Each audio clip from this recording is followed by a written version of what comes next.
बसंत पंचमी से जो प्रारंभ हुआ, शास्त्रों में लिखा गया है कि वैदिक काल से सबसे पहले विद्यार्थियों को जो चावल है, जिनको अक्षत कहते हैं हम, अक्षत के ऊपर ओम लिख करके उनको विद्यारंभ संस्कार प्रारंभ कराया जाता रहा है। और ओम नाम सबसे बड़ा, इससे बड़ा नहीं कोई, जो इसका सुमिरन करे तो दुख काहे का होई।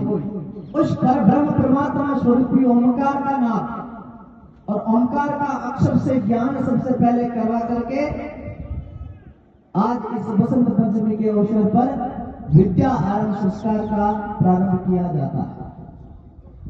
अब आप जो ये 11 कुंडी यज्ञ करके विद्यारंभ संस्कार प्रारंभ करने जा रहे हैं, ये भी हमारे सनातन हिंदू धर्म में वेदों के अनुरूप सबसे उत्तम कर्म यदि कोई है तो अग्निहोत्र कर्म यज्ञ करना बताया गया है।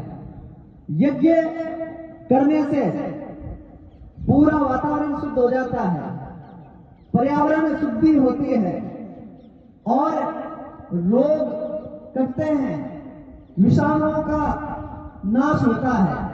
और यज्ञ को भारत के आदि अनादिकाल से ऋषि मुनि संत महात्मा करते आ रहे हैं। और अब 2019 में नासा ने भी ये माना कि 1 ग्राम गाय के घी को यदि गाय के कंडे के गोबर के खीरे पर हवन किया जाए तो 1 टन वायु ऑक्सीजन में बदल जाती है। तो आप यहाँ 4-5 किलो हवन करेंगे तो आप विचार करिए कि आप पूरे सांझू को जो है पर्यावरण की दृष्टि से भी शुद्ध करने का काम करके अपने तन को, अपने अंतर्मन को शुद्ध करके आज विद्या का आरंभ करने का काम कर रहे हैं। मैं सौभाग्यशाली समझता हूं आप सबको और आपके माता और पिता को भी, जिन्होंने दयानंद विद्यालय में सुसंस्कारों के साथ वैदिक और सनातनी धर्म के आधार पर शिक्षा प्रारंभ जहां होती है वहां आपका रजिस्ट्रेशन करवा करके वहां आपको विद्या आरंभ का संस्कार करवाने का काम आपको माता पिता ने किया, इसलिए आपके अभिभावक भी धन्यवाद के पात्र हैं। रही बात भारत की, अभी गरवा जी कह रहे थे कि व्यवस्था नहीं है कि भारत जगत गुरु भारत बने, भारत विश्व गुरु भारत बने। मैं आपसे कहना चाहूंगा, उनके विचार बड़े अच्छे मुझे लगे। भारत जगत गुरु और विश्व गुरु भारत था, भारत जगत गुरु और विश्व गुरु भारत आज भी है और भारत जगत गुरु और विश्व गुरु भारत आगे भी रहेगा, इसमें कोई शंका नहीं है। क्योंकि भारत ने हर कालखंड में, हर युग में पूरे विश्व को अपने ज्ञान के द्वारा, वेदों के द्वारा, उपनिषदों के द्वारा और संत महात्माओं और ऋषियों की परंपराओं के द्वारा पूरे विश्व को जो है धर्म का, न्याय का और भाव का और दया का, भक्ति का मार्ग दिखाने का काम किया है।